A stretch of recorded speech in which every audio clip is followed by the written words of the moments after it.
ഇനി ദേശീയ വാർത്തകളിലേക്ക് വന്നാൽ മണിപ്പൂരിൽ സംഘർഷം തുടരുകയാണ്. കർഫ്യൂ അവഗണിച്ച് പ്രതിഷേധിച്ച 7 പ്രായപൂർത്തിയാക്കാത്തവരടക്കം 40 പ്രതിഷേധക്കാരെ പോലീസ് അറസ്റ്റ് ചെയ്തു. സംസ്ഥാനത്ത് സമാധാനം പുനഃസ്ഥാപിക്കുന്നതിന് കേന്ദ്ര ഇടപെടൽ ആവശ്യപ്പെട്ട് മണിപ്പൂർ ഗവർണർ ഉടൻ കേന്ദ്ര നേതൃത്വവുമായി കൂടിക്കാഴ്ച നടത്തും. പ്രതിഷേധിക്കുന്ന വിദ്യാർത്ഥികളുടെ ആവശ്യങ്ങളും ഗവർണർ കേന്ദ്രത്തെ അറിയിക്കും. എം ജി മിഥുൻ ചേരുന്നു വിവരങ്ങളുമായി. മിഥുൻ, മണിപ്പൂർ ഇപ്പോഴും ആശങ്കയിലാണ്. കലാപം അവസാനിക്കുന്നില്ല. എന്തുകൊണ്ടാണ് കേന്ദ്ര ഇടപെടൽ ഉണ്ടാവാത്തത്? കേന്ദ്ര ഇടപെടൽ ആവശ്യപ്പെട്ട് മണിപ്പൂർ ഗവർണർ അടക്കം കേന്ദ്ര നേതൃത്വവുമായി കൂടിക്കാഴ്ച നടത്തുമെന്നുള്ള വിവരങ്ങൾ വരുന്നു. എപ്പോഴത്തേക്ക് ഇടപെടൽ ഉണ്ടാകും? വളരെ വേഗം കേന്ദ്രത്തിന്റെ ഇടപെടൽ ഉണ്ടാവേണ്ട സമയം അതിക്രമിച്ചു കഴിഞ്ഞു.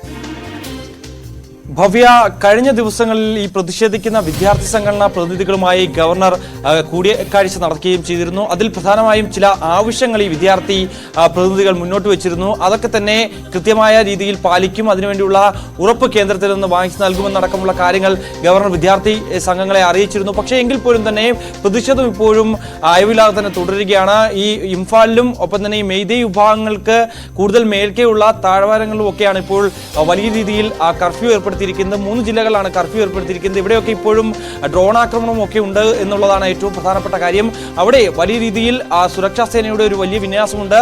നിരവധി പേർ ഇതിനോടകം തന്നെ കൊല്ലപ്പെടുകയും ചെയ്തിട്ടുണ്ട്. നിലവിൽ കഴിഞ്ഞ ദിവസങ്ങളിൽ പ്രതിഷേധിച്ച 40ഓളം പേരെയാണ് പോലീസ് അറസ്റ്റ് ചെയ്തിരിക്കുന്നത്. അതിൽ പ്രായപൂർത്തിയാകാത്ത 7 പേരുണ്ട് എന്നുള്ളതാണ് ഏറ്റവും പ്രധാനപ്പെട്ട കാര്യം. ഞാൻ നേരത്തെ സൂചിപ്പിച്ചതുപോലെ തന്നെ വിദ്യാർത്ഥി പ്രതിനിധികൾ മുന്നോട്ട് വെച്ചിട്ടുള്ള പ്രധാനപ്പെട്ട ആവശ്യങ്ങളിൽ ഒന്ന്, അത് അവിടുത്തെ സംസ്ഥാന DGP രാജീവ് സിംഗിനെ നീക്കം ചെയ്യണം.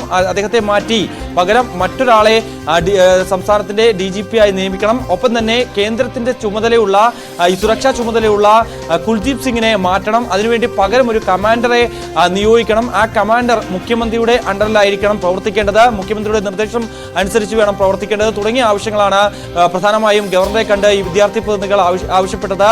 ഇതേ സമാനമായ ആവശ്യം മുഖ്യമന്ത്രി ബീരേൻ സിംഗും നേരത്തെ ഗവർണറുമായുള്ള കൂടിക്കാഴ്ചയിൽ ചൂണ്ടിക്കാണിക്കുകയും ചെയ്തിരുന്നു. അതിന് പിന്നാലെയാണ് ഈ പ്രതിഷേധിച്ച വിദ്യാർത്ഥി പ്രതിനിധികളുമായി ഗവർണർ കൂടിക്കാഴ്ചയ്ക്ക് തയ്യാറാകുകയും ചെയ്തു. കൂടാതെ രാജ്ഭവൻ കേന്ദ്രീകരിച്ച വിദ്യാർത്ഥി പ്രതിനിധികളുടെ വലിയ പ്രതിഷേധം ഉണ്ടാവുകയും രാജ്ഭവനിലേക്ക് കല്ലെറിയുന്ന തരത്തിലേക്ക് കാര്യങ്ങൾ പോവുകയും വലിയ അക്രമാസക്തവും ആവുകയും ചെയ്തിരുന്നു ആ ഒരു മാർച്ച്. അപ്പോൾ നിരവധി പേർക്ക് വിദ്യാർത്ഥികൾക്ക് പരിക്കേൽക്കുകയും ഒപ്പം തന്നെ നിരവധി പേരെ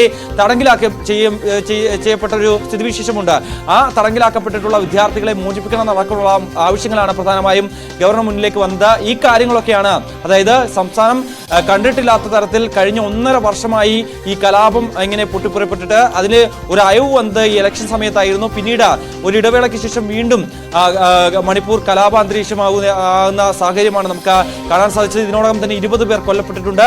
ഈ മേഖലകളിലൊക്കെ തന്നെ കർഫ്യൂവും ഒപ്പം തന്നെ വിദ്യാലയങ്ങൾക്കൊക്കെ തന്നെ അവധിയും പ്രഖ്യാപിച്ചിട്ടുണ്ട്. അത് വരും ദിവസങ്ങളിൽ തുടരുമെന്നാണ് അറിയിച്ചിരിക്കുന്നത്. ഇന്റർനെറ്റ് സേവനം 5 ദിവസത്തേക്ക് കൂടി കഴിഞ്ഞ ദിവസം നീട്ടിയിരുന്നു. അതിന്റെ സേവനം നിർത്തലാക്കിക്കൊണ്ടുള്ള അറിയിപ്പും സംസ്ഥാന സർക്കാർ നൽകിയിരുന്നു. ഒപ്പം തന്നെ ബീരേൻ സിംഗ് ഒരു കേന്ദ്ര ഇടപെടൽ ഉടൻ ഉണ്ടായില്ല എങ്കിൽ രാജിവെക്കുന്നതടക്കമുള്ള സൂചനകൾ അല്ലെങ്കിൽ അത്തരത്തിലുള്ള ഒരു കാര്യങ്ങൾ കൂടി BJP കേന്ദ്ര നേതൃത്വത്തെ അറിയിച്ചിട്ടുണ്ട് എന്നാണ് മനസ്സിലാക്കാൻ സാധിക്കുന്നത്. എന്തായാലും ഇന്ന് ഗവർണർ ലക്ഷ്മൺ ആചാര്യ ഡൽഹിയിലേക്ക് എത്തിയിട്ടുണ്ട്. അദ്ദേഹം ആസാമിന്റെ ഗവർണർ കൂടിയാണ്, അതിന്റെ ചുമതല കൂടി വഹിക്കുന്ന വ്യക്തി കൂടിയാണ് ലക്ഷ്മൺ ആചാര്യ. അദ്ദേഹം ഗുവാഹത്തിയിൽ നിന്ന് ഇന്ന് ഡൽഹിയിലേക്ക് എത്തിയിട്ടുണ്ട് എന്നാണ് നമുക്ക് മനസ്സിലാക്കാൻ സാധിക്കുന്നത്. കേന്ദ്ര ആഭ്യന്തരമന്ത്രി അമിത്ഷായുമായി അദ്ദേഹം കൂടിക്കാഴ്ച നടത്തും. ഒപ്പം തന്നെ വിദ്യാർത്ഥി പ്രതിനിധികളും സംസ്ഥാനവും ആവശ്യപ്പെട്ടുള്ള കാര്യങ്ങൾ അദ്ദേഹം കേന്ദ്ര നേതൃത്വത്തെ അറിയിക്കും. ഒപ്പം തന്നെ ഉടനടി തന്നെ സംസ്ഥാനത്ത് സമാധാനം പുനഃസ്ഥാപിക്കണമെന്നുള്ള ആവശ്യവും അതിനുവേണ്ടിയുള്ള കേന്ദ്ര ഇടപെടൽ ഉണ്ടാകുന്നുള്ള കാര്യങ്ങളും ഒക്കെ തന്നെ ഗവർണർ കൃത്യമായി ഈ ഒരു കൂടിക്കാഴ്ചയിൽ അറിയിക്കുമെന്നാണ് കരുതുന്നത്. ഭവ്യ, എം ജി മിഥുനാണ് വിശദവിവരങ്ങൾ പങ്കുവച്ചത്. വളരെ വേഗം മറ്റു പ്രധാനപ്പെട്ട വാർത്തയിലേക്ക് എത്താം ഇടവേളയ്ക്ക് ശേഷം.